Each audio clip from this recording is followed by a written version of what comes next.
আজকে আমরা কথা বলবো ফেসবুক লাইভে এমন একটি বিষয় নিয়ে যেটি সারা বাংলাদেশে আলোড়ন সৃষ্টি করেছে গত রাত থেকেই, এবং সেটি হচ্ছে স্বেচ্ছাসেবক দল নেতা মুসাব্বির হত্যা। আর সঙ্গে আছে আমি মাসুদুর রহমান। এই মুহূর্তে সারা বাংলাদেশে এটি আলোচিত হয়ে আসছে, কেন কিভাবে তাকে হত্যা করা হলো এবং এর পেছনে কারা রয়েছে। এখন পর্যন্ত আজকে সারাদিন বিভিন্ন তথ্য সংগ্রহ করে তদন্তকারীদের সাথে কথা বলে বিভিন্ন সিসিটিভি ফুটেজ দেখে দুটি বিষয় নিশ্চিত হওয়া গেছে যে তারা আগে থেকে এখানে রেকি করেছে এবং টার্গেট করেই একেবারেই ফিল্মি স্টাইলে পরিকল্পিতভাবেই তাকে হত্যা করা হয়েছে। তো এই বিষয়ে আমাদের একটা প্রতিবেদন রয়েছে, প্রথমে আমরা একটু দেখে আসতে চাই। রাজধানীর পশ্চিম তেস্তুরি বাজারে স্বেচ্ছাসেবক দলের নেতা আজিজুর রহমান মুসাব্বিরকে গুলির পর আশপাশের বেশিরভাগ সিসিটিভি ক্যামেরার ফুটেজ বিশ্লেষণ করেন তদন্তকারীরা। তারা বলছেন হত্যায় জড়িতরা ভাড়াটে খুনি। ঘটনার আগে পরে রেকি করে ঠিক করা হয় টার্গেট। কিলিং মিশন বাস্তবায়ন শেষে রাস্তা পার হয়ে কারওয়ান বাজার পালিয়ে যায় খুনিরা। শুটারের কথা, এদের বিষয়ে আমাদের কাছে এখন স্পেসিফিক তথ্য নেই। আমরা এই কাজটি শুরু করেছি। আমাদের থানার টিম, ডিবির টিম, র্যাবের টিম সবাই আমরা চেষ্টা করতেছি যার ফেসটা দেখা যাচ্ছে তার পরিচয়টা খুঁজে বের করার।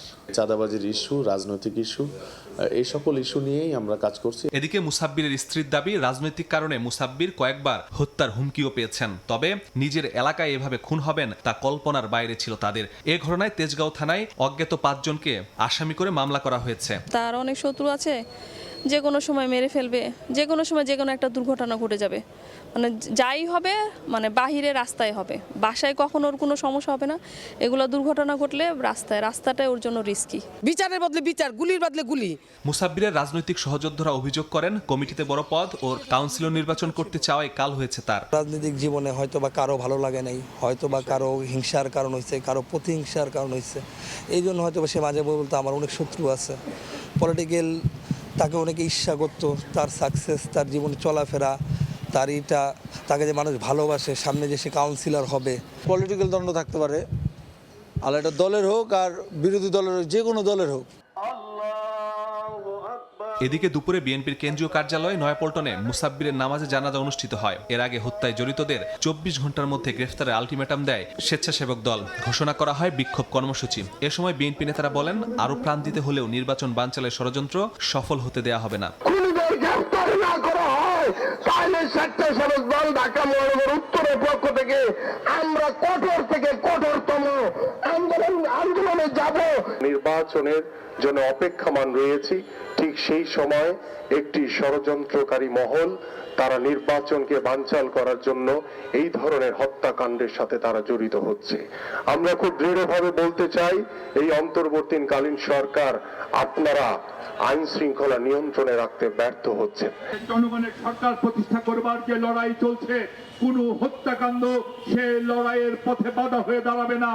কোন রক্তপাত সে লড়াইকে তার চূড়ান্ত লক্ষ্যে পৌঁছাতে ক্ষেত্রে কোন প্রতিবন্ধকতা তৈরি করতে পারবে না।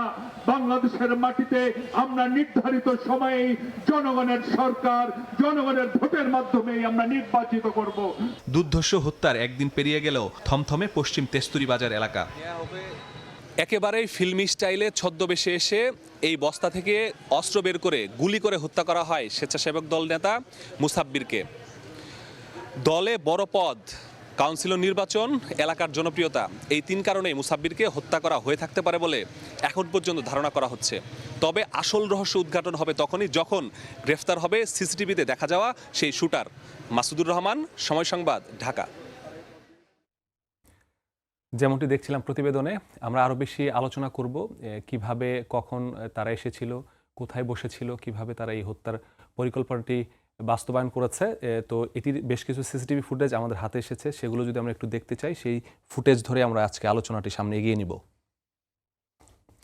এই যেই দৃশ্যটি দেখছেন, মুসাব্বির তিনি পড়ে গেছেন যখন তাকে গুলি করা হয় এবং গুলি করার পর সে দৌড়ে পালাচ্ছে। এখানে একটু আমরা দেখতে চাই যে সে যে পালিয়ে যাচ্ছে তার আগে যেই জায়গাটিকে তাকে গুলি করা হয়েছে সেই জায়গাটিতে একটা বস্তা, এই বস্তার পাশে 2 জন একেবারেই ছিন্নমূল যারা থাকে, তারা যেভাবে বসে থাকে, যে ছিন্নমূলভাবে বসে থাকলে তারা যেভাবে মানুষ বুঝতে পারবে না, ঠিক সেভাবেই, এবং অন্ধকার গলি, ওই জায়গাটি কোনো ধরনের সিসিটিভি ছিল না, একেবারে যেই জায়গাটি তারা চুজ করেছে। দূরের সিসিটিভিতে এই দৃশ্যটুকু ধরা পড়েছে, কিন্তু ওখানে একেবারে দেখলে মনে হবে যে কোনো দুস্থ কেউ ওখানে বসে আছে এবং কোনো সাহায্যের জন্য আবেদন করে হয়তো বা বসে আছে। কিন্তু সেই যে ছদ্মবেশ, সেই ছদ্মবেশে কিন্তু পালিয়েছিল, লুকিয়েছিল সেই ভাড়াটে খুনিরা। এরপর যখন মুসাব্বির তাদের সামনে দিয়ে এগুতে থাকে তখনই মুসাব্বিরকে গুলি করে। এই যে মুসাব্বির দৌড়ে পালাচ্ছে, তার পেটের ডান পাশে একটি গুলি লাগে এবং যখন সে উঠে পড়ে যায়, তখন পড়ে যাওয়ার পর যেই লাইটটি এখন আমরা দেখছি সেটি তার মোবাইল, মুসাব্বিরের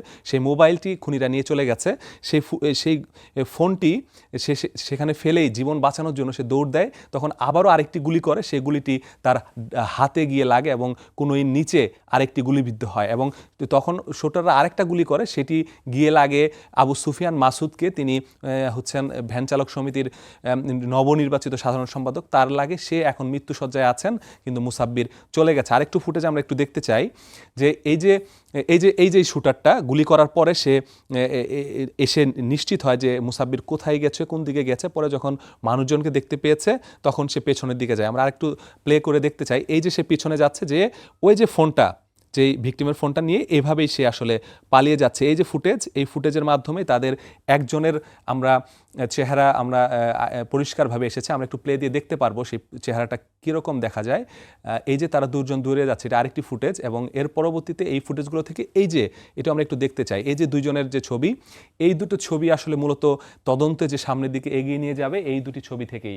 একেবারে চেহারা কিন্তু দেখা যাচ্ছে দুইজনের, একজন মুখ ঢেকে রেখেছে ঠিকই, কিন্তু তার যে অন্য ফুটেজগুলো যেটিতে ছিল, যখন সে গুলি করে তখন সেই ফুটেজে কিন্তু তাকে চেহারা দেখা গেছে। পরবর্তী সে মুখ ঢেকে আবার দৌড় দিয়েছে।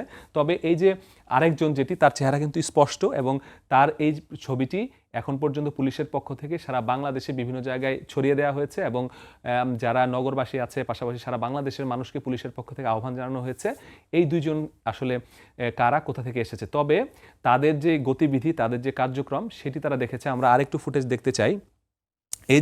এই ফুটেজটি হচ্ছে একেবারে রাস্তার প্রধান সড়কের। এটি বের হয়ে এই যে দুজন শুটার দুই দিক দিয়ে বের হচ্ছে এবং বের হয়ে দুজনই আসলে রাস্তা পার হয়ে ওপাশে কারণ বাজারে গিয়ে কিন্তু তারা হারিয়ে যায় এবং সেখানেই পালিয়ে যায়। কারণ বাজার অনেক ব্যস্ততম জায়গা, সেখানে থাকে। বা এখানে আরেকটি বিষয় প্রশ্ন জাগে, যেহেতু তার কারণ বাজার কেন্দ্রিক তার চলাফেরা ছিল, কারণ বাজার কেন্দ্রিকই তার রাজনৈতিক পরিসর, এখন কারণ বাজার থেকে তারা পালিয়ে গেছে খুনিরা, এটা কারণ বাজারকে তারা সেফ মনে করেছে নাকি জনসংখ্যার কারণে সেখানে পালিয়ে গেছে, এই বিষয়টিও তদন্তে আসছে। কারণ যারা হত্যাটি করিয়েছে তারা আবার কারণ বাজারে অপেক্ষা করছিল কিনা ভাড়াটে খুনির জন্য, এই বিষয়টি কিন্তু আসলে এখানে পরিষ্কার করা দরকার এবং এটি নিয়েই আসলে তদন্ত করছে। এই ফুটেজটি কিছুক্ষণ আগে আমাদের হাতে এসেছে এবং এই ফুটেজটি দেখে এর আশেপাশে অন্য কেউ দাঁড়িয়ে ছিল কিনা বা রাস্তা পার হয়ে রাস্তার ওপাশে কারণ বাজারে গিয়ে তারা কার সাথে মিলিত হয়, সেখান থেকে তারা কোন রুটে পালিয়ে গিয়েছে, গিয়ে কোথায় আত্মগোপন করেছে, এই বিষয়গুলো কিন্তু আমরা আসলে এখন আলোচনার বিষয় হয়ে দাঁড়িয়েছে এবং এগুলো নিয়েই গোয়েন্দারা কাজ করছে। তবে এখন পর্যন্ত তাদের সাথে কথা বলে যেটি আমরা জানতে পেরেছি, এই দুজন নিশ্চিতভাবে ভাড়াটে খুনি শুটার এবং তারা বারবারও হচ্ছে যে বিভিন্নভাবে এটি নিশ্চিত হওয়ার চেষ্টা করেছে এবং এখন জাস্ট কে তাদেরকে ভাড়া করেছে এটার জন্য আসলে গোয়েন্দারা তিনটি বিষয় নিয়ে কাজ করছে। সেটি হচ্ছে যে তার পরিবারের পক্ষ থেকে দাবি করা হয়েছে যে সে এলাকায় জনপ্রিয় ছিল, সামনে স্বেচ্ছাসেবক দলের কমিটি হলে সে বড় পদ পেতে পারতেন। পাশাপাশি সামনে আসন্ন যেই সিটি কর্পোরেশন নির্বাচন রয়েছে, সেই সিটি কর্পোরেশন নির্বাচনে তার যেই কাউন্সিলর পদে প্রার্থিতা করার যে একটি সম্ভাবনা, তিনি কিন্তু সেটি বলেছেন এবং এর আগেও তিনি 2020 সালে এই ওয়ার্ড থেকে তিনি দাঁড়িয়েছিলেন নির্বাচনে এবং তখন তিনি বিজয়ী হতে পারেননি। তবে তিনি তার পরিবারের পক্ষ থেকে দাবি করা হয়েছিল তিনি ভোটে ঠিকই বিজয়ী হয়েছিলেন, কিন্তু তাকে পরিকল্পিতভাবে তাকে বিজয়ী হতে দেওয়া হয়নি, কারণ তখন ফ্যাসিস্ট আওয়ামী লীগের লোকজনের ক্ষমতায় ছিল এবং তারা তাকে ইচ্ছা করেই তাকে বিজয়ী হতে দেয়নি। তো এবার সে আবারও দাঁড়ালে এবার সে জয়যুক্ত হতো, এরকম এই ইচ্ছাটা তার মধ্যে এসেছে, এটি হতে পারে। পাশাপাশি তার যে এলাকায় বিভিন্ন ধরনের কাজ সে করছিল, পাশাপাশি পুলিশের পক্ষ থেকে বলা হয়েছে কিছুদিন আগে চাঁদাবাজি নিয়ে কারণ বাজারে বিভিন্ন ধরনের আলাপ আলোচনা হয়েছে, একটি পক্ষে বিপক্ষে মিছিল হয়েছে, একটি মুখোমুখি সংঘর্ষপূর্ণ অবস্থায় গিয়েছে, সেখানেও এই ঘটনার সাথে সেই ঘটনাগুলো কোনো ধরনের যোগসাজশ আসছে কিনা, কারণ 5 আগস্টের পরে অনেক পট পরিবর্তন হয়েছে। আমরা যদি অন্য আরও বেশ কিছু শুটিংয়ের কথা দেখি, সম্প্রতি বাড্ডায় একেবারে ক্লোজ রেঞ্জ থেকে বিএনপি নেতাকে গুলি করে হত্যা করা হয়েছিল, সেখানেও ভাড়াটে খুনি করেই কিন্তু তাকে হত্যা করা হয়। তারপরে আমরা দেখলাম যে যুব দলের কিবরিয়া তিনি হচ্ছেন মিরপুরে যুব দলের কিবরিয়া, তিনি সদস্য সচিব পল্লবী থানার, তাকেও কিন্তু এভাবে ভাড়াটে খুনি দিয়ে হত্যা করা হলো। এবং সর্বশেষ আমরা দেখেছি ওসমান হাদিকেও ভাড়াটে খুনি দিয়ে হত্যা করা হলো এবং এখন মুসাব্বিরকেও ভাড়াটে খুনি দিয়ে হত্যা করা হলো। এই যে একটার পর একটা ঘটনা ঘটছে, কিছু সময় বিরতি দিয়ে দেশে যে একটা চাঞ্চল্য তৈরি হচ্ছে, এটির পেছনে আসলে কোনো সুনির্দিষ্ট কোনো উদ্দেশ্য আছে কিনা, নাকি এটি যারা যে এলাকায় যে ধরনের ঘটনা ঘটছে তার পেছনে তারাই দায়ী, এই বিষয়গুলো নিয়ে কিন্তু পর্যালোচনা চলছে। যে ভাড়াটে খুনি দিয়ে যে নির্বাচনের আগে এ ধরনের হত্যাকাণ্ড বেড়ে যাবে, এই ক্ষেত্রে কী ধরনের আইন শৃঙ্খলা পরিস্থিতির অবনতি হতে পারে, এই বিষয়গুলো নিয়ে কিন্তু বারবারও চিন্তা করা হচ্ছে। এবং প্রত্যেকটি ঘটনায় আমরা দেখেছি যে এই ঘটনায় এখনও শীর্ষ সন্ত্রাসীদের নাম আসেনি, তবে আগের ঘটনাগুলোতে আমরা দেখেছি যে বিশেষ করে বাড্ডায় যেই মার্ডারটি হয়েছিল বিএনপি নেতা, সেক্ষেত্রে মালয়েশিয়া থেকে শীর্ষ সন্ত্রাসীরা তাদের যেই দেশীয় যে বাহিনী তাদের দিয়ে হত্যাকাণ্ডটি সংগঠিত করেছিল। আমরা পল্লবীতেও দেখেছি, সেখানেও বিদেশে বসে শীর্ষ সন্ত্রাসী একজনের নাম এসেছে, সে কিন্তু এখানে ভাড়াটে খুনিদেরকে অর্থের বিনিময়ে তাদেরকে হত্যায় অংশগ্রহণ করিয়েছে। তো এই যে ভাড়াটে খুনি দুজন, এই দুজনকে সামনে গ্রেফতার করতে পারলেই মূলত এই হত্যার রহস্য উদ্ঘাটন হবে। পাশাপাশি যারা এই মুসাব্বিরের আশপাশে চলাফেরা করত, কাদের সাথে তার শত্রুতা ছিল, বিভিন্ন জায়গায় সে যখন চলাফেরা করত তখন কারোর সাথে কোনো ধরনের বিরোধে সে জড়িয়ে ছিল কিনা, এই বিষয়গুলো পুঙ্খানুপুঙ্খানুভাবে পর্যবেক্ষণ করা হচ্ছে। র্যাবের পক্ষ থেকে বলা হচ্ছে যে তারাও তদন্ত করছে, ঢাকা মহানগর গোয়েন্দা পুলিশ তারাও বিভিন্ন তার আশপাশে যারা ছিল তাদেরকে গোয়েন্দা কার্যালয়ে নিয়ে গিয়ে জিজ্ঞাসাবাদ করছে কোনো ধরনের গুরুত্বপূর্ণ তথ্য পাওয়া যায় কিনা। পাশাপাশি পরিবারের সদস্যদেরও বিভিন্ন ধরনের তথ্য চেয়েছে গোয়েন্দারা, যে কোনো ধরনের তথ্য দিয়ে তাকে সাহায্য করা যায় কিনা, এ ধরনের বিভিন্ন তথ্য তারা যাচাই বাছাই করছে। পাশাপাশি এই যে তার স্ত্রী আজকে একটি বড় কথা বলেছে যে সে বারবারও বলতো যে তাকে হয়তো বা কেউ দুনিয়া থেকে সরিয়ে দেবে এবং তাকে তার জন্য রাস্তায় চলাফেরা করা খুবই বিপজ্জনক। কিন্তু তিনি আসলে কখনো চিন্তা করেনি যে তার যে নিজের এলাকা, যেখানে তার বেড়ে ওঠা, সেই গলিতেই তাকে আসলে তার যেই কিলিং মিশন সেটি সেখানে বাস্তবায়ন করা হবে, খুনিরা সেখানে বাস্তবায়ন করবে, এটি আসলে তিনি বুঝতে পারেননি। যে কারণে তার এই গলিকে তিনি আসলে সেফ হিসেবেই ভেবেছিলেন, যে কারণে তিনি একাকী ওখান দিয়ে হেঁটে আসছিলেন। কারণ বাজার তিনি তার ব্যবসার জন্য কারণ বাজার যায়, বিভিন্ন পানি ব্যবসা আছে তার এলাকায়, বিভিন্ন ব্যবসা আছে, সেগুলো দেখভাল করার জন্যই তিনি রাতে বের হয়েছিলেন। কিন্তু সেই গলিটাই একেবারেই অন্ধকারাচ্ছন্ন এবং সেখানে বসে একেবারেই ছিন্নমূলের ছদ্মবেশে যেভাবে এই হত্যাটি বাস্তবায়ন করা হয়েছে, এটি একেবারেই যে কোনো ধরনের কোনো ক্রাইম থ্রিলার যে মুভির যে স্ক্রিপ্ট সেগুলোকে হার মানায় এবং সেভাবে এটিকে বাস্তবায়ন করতে সক্ষম হয়েছে খুনিরা। এবং এখন পর্যন্ত তারা আত্মগোপনে চলে গেছে। তবে যেই রুট ধরে তারা এসেছিল এবং যেই রুট ধরে তারা পালিয়ে গিয়েছে, সেই রুটগুলো তারা পুঙ্খানুপুঙ্খানুভাবে পর্যালোচনা করা হচ্ছে। বিশেষ করে এখন গোয়েন্দাদের প্রধান তদন্তের যে জায়গা সেটি হচ্ছে কারওয়ান বাজার, কারণ খুনিরা সেখানেই পালিয়েছে। এখন তারা কারওয়ান বাজারে কার কাছে গিয়েছে, নাকি কারওয়ান বাজার ধরে রেল লাইন ধরে অন্য কোথাও গিয়েছে, নাকি সেখান থেকে অন্য কোনো যানবাহন ব্যবহার করে তারা আত্মগোপনে গিয়েছে, সেগুলি অবশ্যই তদন্তে আসবে। পাশাপাশি তার যেই রাজনৈতিক প্রতিহিংসা বা রাজনৈতিক বা ব্যবসায়িক বা চাঁদাবাজি, এই বিষয়গুলো নিয়ে কোনো ধরনের যোগসাজশ আসছে কিনা, সবগুলো মিলিয়েই হয়তোবা দ্রুততম সময়ে এ হত্যার রহস্য উদ্ঘাটন করতে পারবে আইন শৃঙ্খলা বাহিনী। সে প্রত্যাশা রেখে আজকের মতো বিদায় নিচ্ছি। সঙ্গে থাকুন সময়ের।